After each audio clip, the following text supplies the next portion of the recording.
good morning, lovely tourists. I am your tour guide for today. I am Biliana Noceda and you can call me Ateyana. Ano nga ulit tatawag niyo sa akin? Ateyana!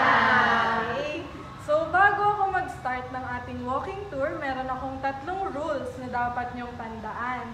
So, yung unang rule natin is CLAYGO or garbage in and garbage out dito sa Cavite State University.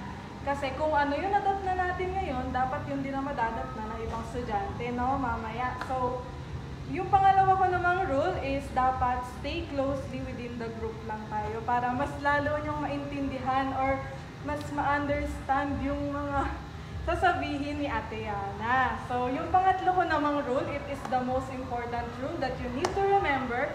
So, ito ay be respectful sa ibang tao, sa mga hayop or yung mga dogs and cats dyan, and also yung mga halaman at sa environment dito sa CBSU. So, yun lang. So, gusto ko rin sabihin sa inyo na you just approach me pag nafe-feel nyong nasisik kayo or uncomfortable kayo. Just approach Ate Yana dahil may first aid kit naman ako. So, yun. And also, meron din akong flag dito. And if I raise the green flag, ibig sabihin, pwede na tayo mag-start ng mag-walk and or to roam around or sightseeing dyan sa iba't ibang destination natin. And pag ni-raise ko naman itong red flag, ibig sabihin, kailangan na natin mag-stop and kailangan nyo na lang mag-stay para mas maintindihan nyo yung sasabihin. So, yun lang. So, before I start yung destination na to, pag kung ano sasabihin ko sa destination na to, gusto ko lang sabihin yung rich history ng CBSU, kung ano yung mga naging names niya before, na kung paano naging Cavite State University, Don Severino de las Alas na ngayon. So, unang name ng CBSU is the Indang Intermediate School noong 1906. So, na-rename siya noong 1918 as Indang Farm School. So, na-rename ulit siya as Indang Rural High School noong 1927. So, as time goes by, na-renamed ulit siya na Don Severino National Agriculture School noong 1958. Then, na-rename naman siya ulit na noong 1964 as Don Severino Agricultural College. So, nagain na ng CBSU yung name na Cavite State University noong 1998. Kaya, eto ngayon, Cavite State University Don Severino de las Alas na yung pangalan ngayon. So now, let's start na yung walking tour. So, excited na ba kayo? Yeah! So now, nandito na tayo sa ating first destination, which is the International House 2. So, sa International House 2, dito, ito ang isang building sa Cavite State University which is designed for programs and international programs and events, and also ito ay residential facility ng mga students which offers room configurations and also yung mga accommodation needs nila, personal needs na na-offer dito sa International House 2. Also, at trivia, ang International House 2 is a dormitory before ng students. Kaya until now, yung mga sumasali sa mga competitions dito sa school, minsan dito sila nagsistay. Also, dito sa International House, so nandito yung pilihan ng mga books, ng uniforms, ng paha, at ng iba pang kailangan nyo dito sa CBSU. So, dako naman tayo. Di ba galing kayo kanina sa Gate 1? Yes. So, may nakita kayong statue na sobrang laki dun, di ba? Yes po! So, ang statue na yun is tinatawag na Laya at Diwa. So, the Laya at Diwa is a brass artwork na ginawa ni Mr. Jonel P. Castillo. Tama! Ang galing nyo ah! Tama, si Mr. Jonel P. Castillo ang gumawa nun. And natayo siya noong inaugurate siya noong December 15, 2006. So, yun. So, yung Laya at Diwa, meron dong female figure na ang hawak niya is yung book which is symbolized na empowered Filipino women. So, nandun yung pagiging strength ng isang babae, ng womanhood, education, at saka ng service in humanity. So, yung male figure naman doon na may hawak na torch at pen, yun ay nagsisimbolize as the Filipino father dito sa CBSU. So, nandun din yung strong and committed to truth and excellence. And also, meron ding child figure doon vision, which is stands for the youth as hope for the future. So sinabi nga dati ni Dr. Rizal na yun ang kabataan ng pag-asa ng bayan. So yun yung sinisimbolize ng child figure doon. Yung torch naman, it symbolizes as the guiding light, and nandun din yung central pillar which symbolize the growth and development. So ayun na, you can start to roam around na and let's walk na para makapunta na tayo sa ating second destination. Let's go! Guys, follow me!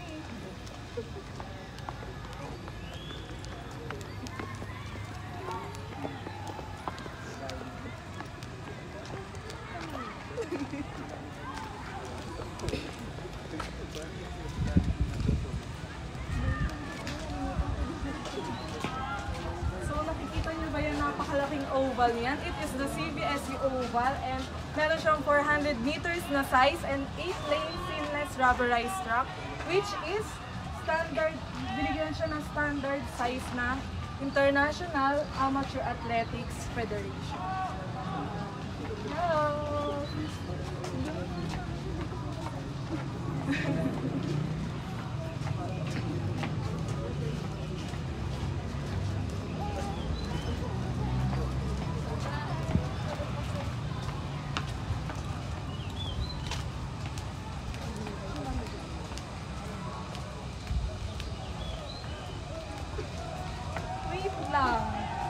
Nakikita nyo ba to? Yes po. Parang familiar, di ba? Kasi it is inspired by the Aguinaldo Shrine sa Kawit, Cavite, yung guardhouse natin. So yung guardhouse natin, nag-i-stay dyan sa taas yung headquarters ng turista, which is an organization sa CTHM or College of Tourism and Hospitality Management. Also, doon naman nag-stay sa baba yung mga guards natin dito sa CBSU. Let's go!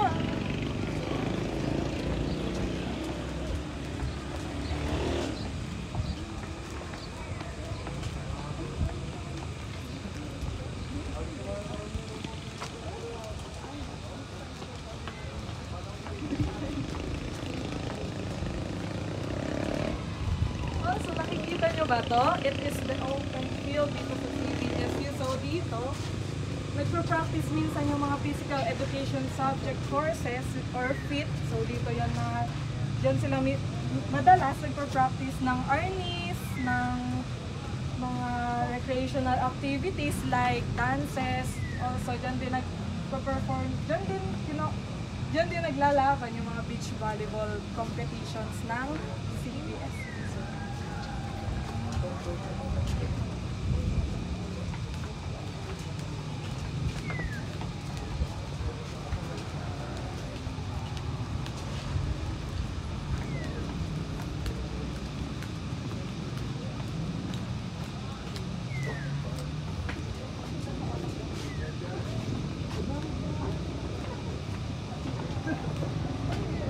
Be careful, guys. Stay closely within the group. Remember the rule number 2.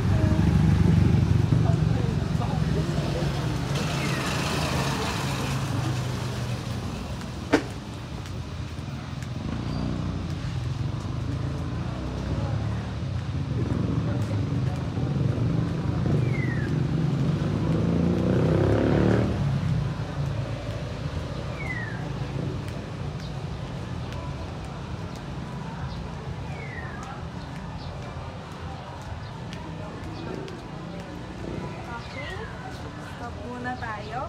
Hintayin natin sila. So, now, nandito naman tayo sa ating Cavite Science High School.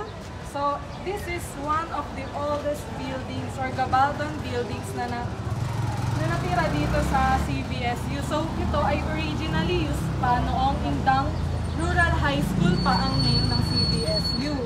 So, ang Cavite Science High School, it offers STEM strand or the Science, Technology, Engineering and Mathematics strand. So, yung mga gusto mag-try ng mag-senior high dito, so, perfect sa inyong pumasok dito sa Cavite Science High School.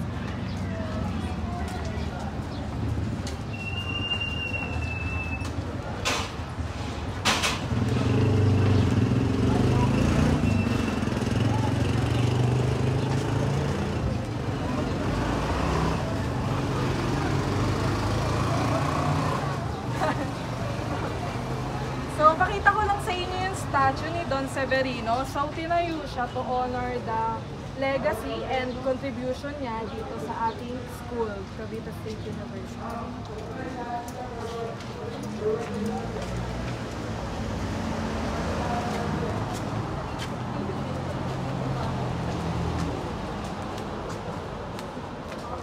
pa ako mag-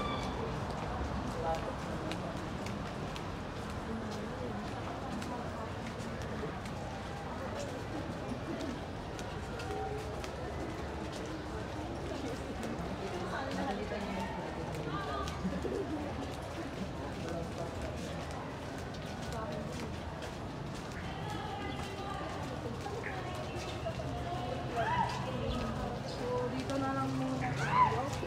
Kasi may nagsasalita doon, baka hindi nyo ako marinig. So, ngayon, naka-encounter na tayo ng unang college natin dito sa CVSU. So, nandito tayo sa College of Education. And yung current dean nila is si Dr. Lisa C. Costa. And yung population niya is approximately 728. So, andyan yung mga programs like BS in Social Studies, gusto mo mag-eduk sa Social Studies, at iba-iba pang programs na ino-offer nila para maging isa kang kababayan. So, let's go!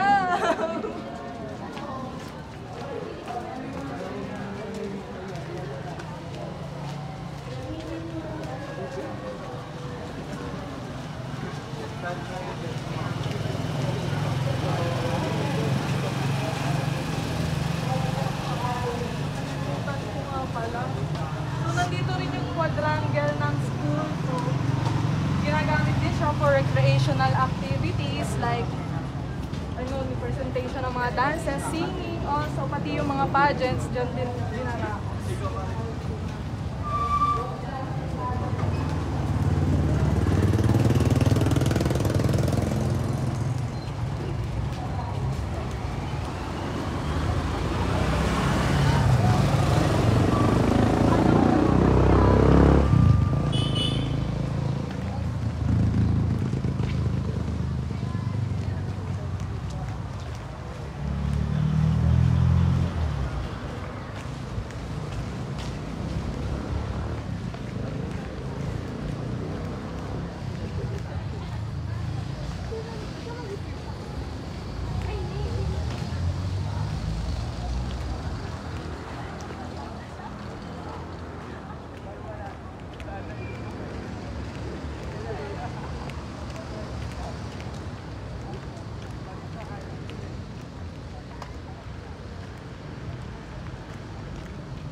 Sila.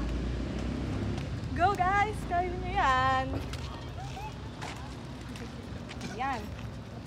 So, nandito naman tayo sa ating second destination, which is the Administration Building or the cashier dito sa CVSU. So, dito, tinetake and receive yung mga financial transactions na pumapasok dito sa school, and also dito nyo rin makikita yung offices ng mga officials, like Office of the Vice President, nandito siya nakalocate. Nandyan rin yung mga miniature and yung mga iba't ibang nakapaskil na names ng mga nanunungkulan dito sa CVSU. So, nandyan rin yung mga ATM machines, so dito nyo siya mapupuntahan pag kailangan nyo mag-withdraw or pasok ng money. So, dito naman, so nakikita nyo sa ating left side. So, andyan naman ang ating pangalawang college na na-encounter, which is the CEIT.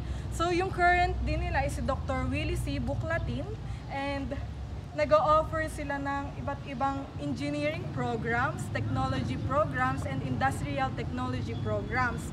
Now, tapos, nandyan din yung, so mostly nandyan yung mga engineering programs na, so pag gusto nyo pumasok ng as engineer, andyan. So, yung mga architecture, mga IT, so nandyan yung programs na yun. So, let's go!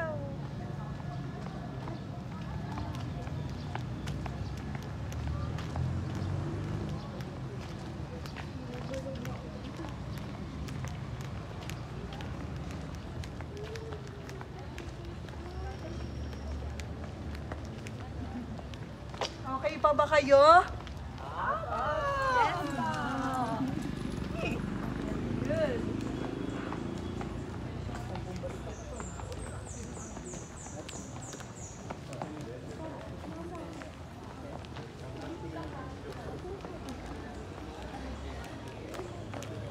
full guys ni hair.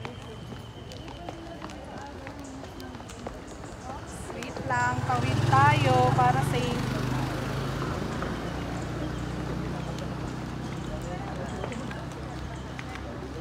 May tricycle.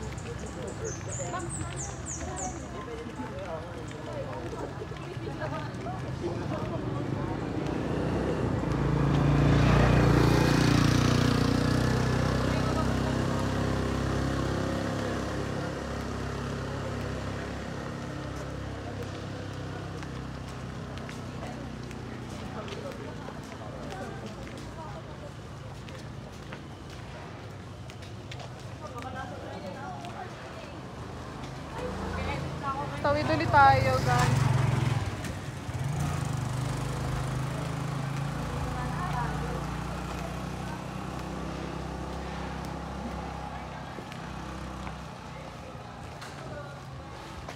Yung rule number 2, guys, stay closely sa inyong tour guide. Para safe. Yan. So, nandito naman tayo sa ating third destination, which is the Graduate School and Open Learning College. So, yung graduate school natin is itinayo siya noong 1985.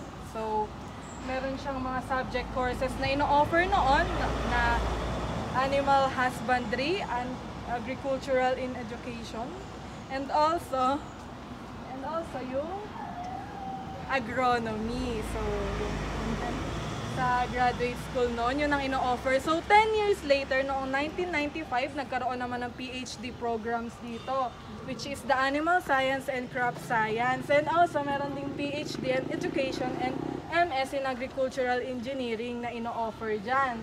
So, ngayong present, ino-offer na nila is 22 graduate programs, and nung tinayo naman yung Open Learning College naman natin is noong 1997, which offers the MA in Education and MS in Agriculture. So, yung Open Learning College natin at graduate school is na-combine noong 1991, and siya ay under by Dr. Bettina Joyce P. Ilagan. So, approximately, yung students nito is nasa 876 students. Okay, let's go!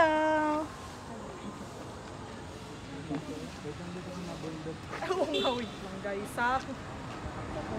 Be careful. Pag may mga concerns kayo ng mga may nasabi si Ate Yana na mali or ano, sabi lang kayo.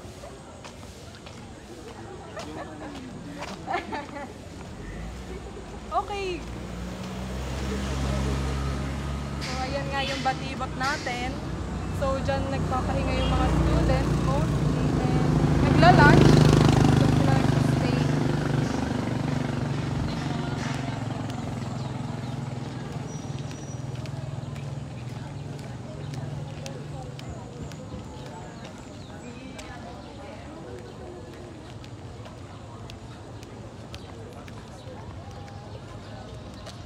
Maya ako na explain.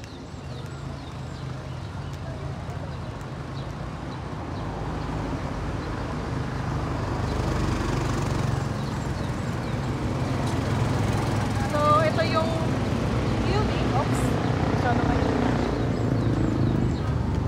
So, ito yung building ng Gender and Development Resource Center.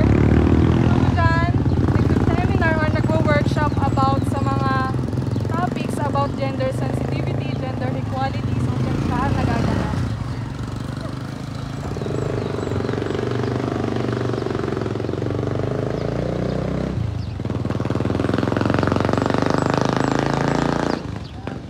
Okay, so dito naman tayo sa dyan.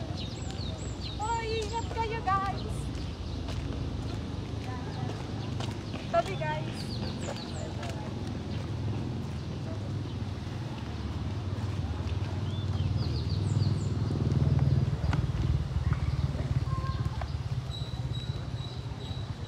So, nandito naman tayo sa Centennial Jar. And, na-build siya noong 100 years ng CVSU dito. So, noong 2006, so, na-build siya.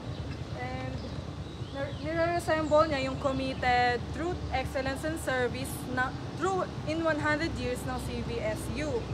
So, dito, makikita mo yung yung research center. So, dyan nakaprotect yung mga intellectual properties ng mga faculties, researchers, and students. So, yung mga researches nila is nandyan. Also, yung daanan nating isang college, which is the College of Arts and Sciences. So, ang current din nun ay si Dr. Ami P. Ferrer, and dyan ino-offer yung mga programs like BS in Social Work, BA Journalism, at iba pa. So, ayun. Punta na tayo sa ating next destination.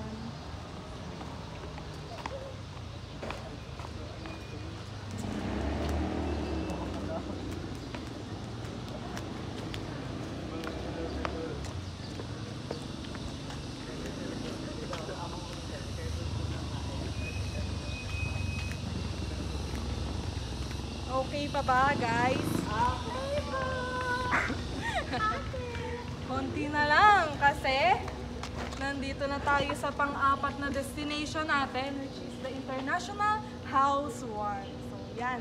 Dito sa International House 1, ino-occupy siya ng College of Tourism and Hospitality Management and College of Medicine. So, may 56 guest rooms dyan, and habang under renovation yung Hostel Tropicana, dito ina-accommodate or ina-accept yung mga guests na gusto mag-check-in sa hostel, no? So, also, dyan din nag-try or nagpa-practice ng hotel housekeeping simulations yung mga CTHM students. So, yan, dito sa International House 1. So, ano ko lang din yung College of Medicine, so meron silang approximately 150 students, and yung dean nila is si Dr.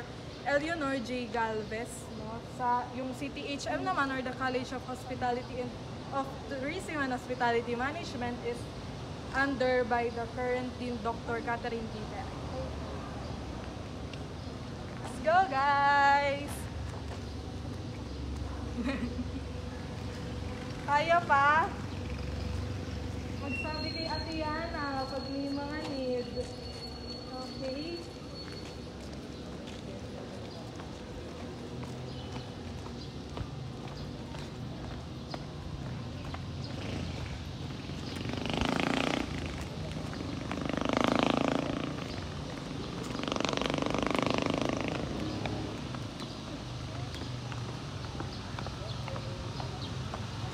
Careful lang ulit.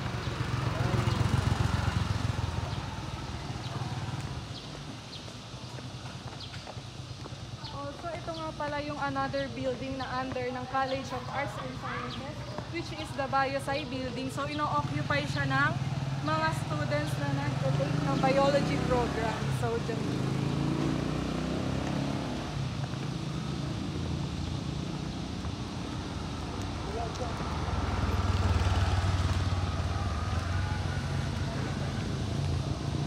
Ingat ka.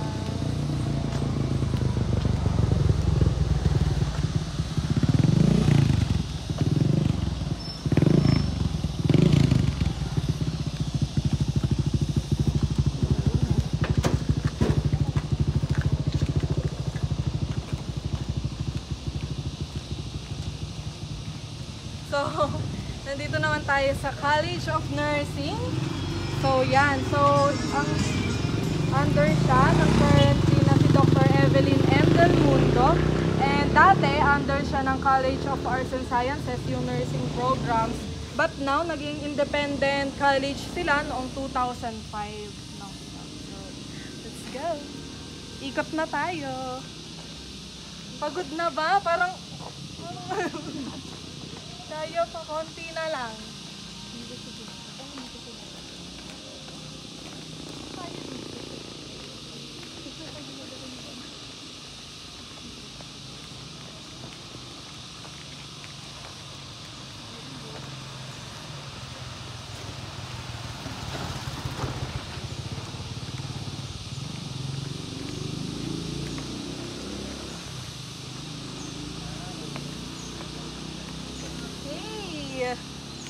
So, So now, nandito naman tayo sa ating Cavite State University Lagoon.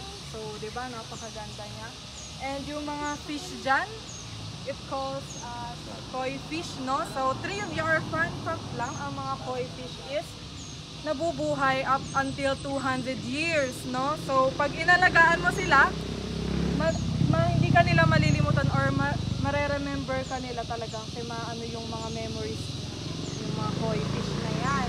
So, yung lagoon, it is not only for recreational purposes, but also dito may mga symbols din siya. So, itong tulay na to is called as tulay ng karunungan, which means that it is the wisdom and knowledge ng CVSU. So, yung mga hagdan din dyan sa ating lagoon, it calls as hagdan ng kasaysayan, which exhibits the historical and university's heritage. No? Yan. So, let's go! Sige. So, nag-enjoy talaga sila sa ating walking tour.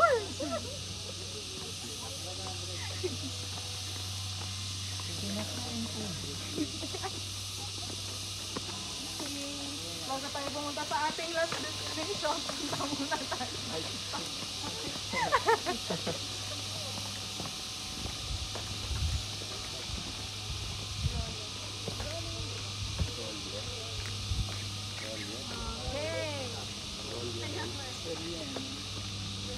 Dito kayo, para hindi kayo maarawan. So, ngayon, nandito naman tayo sa isang building, which is the Rolye Hall. So, it is named after the first president ng CVSU, na si Mr. Santiago M. Rolye. So, ang kinakaya na tao ng building na yan is up to 250 packs, and if gusto nyo magpa-reserve, kailangan ng 10 working days before the event bago kayo makapag-reserve dyan. So, meron siyang discount for faculties na 20%, for organizational na nag-aano dito sa school na to, may 30% na discount, and 50% for the churches, no? Yun. So, gano'n. And dito naman tayo sa kabila na ito ang tinatawag na International Convention Center. It is one of the significant facility dito sa CVSU kasi dito dinaraos yung mga academics and public events and institutional events. So dyan, lalo na yung mga graduation ceremonies, recognition programs, awardings, yung mga cultural events, and also yung mga iba't ibang pageants. So dyan din dinaraos, no? So doon naman sa bandang yon, nakikita nyo yung sa Luisoy, or it is called the Baño de Señora Resort. So meron dong sa Baño de Señora Resort, meron doong dalawang standard size pool for recreational activities, and pinagpro-practicean din siya ng mga athletes dito sa CVSU. And meron naman din doon Olympic size na swimming pools, and yun naman is for professional standards or professional athletes ang gumagamit nun. So yung sa Luisoy, meron siyang 6 food stalls na nag-o-offer ng local food, Filipino cuisines, and also yung mga refreshing beverages and snacks na, delicious snacks na pwede nyong bilhin dyan. So, okay na. Punta na tayo sa ating last destination, guys. Excited pa ba? Apo, ate!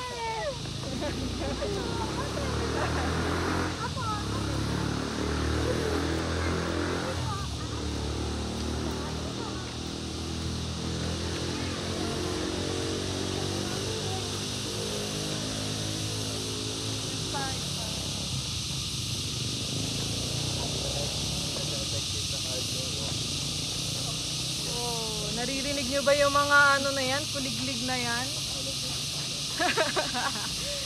Yung mga kulig, it means na healthy pa yung environment, kaya may mga kuliglig na ano. So, nandito naman tayo sa ating last destination, which is the Inang Kalikasan.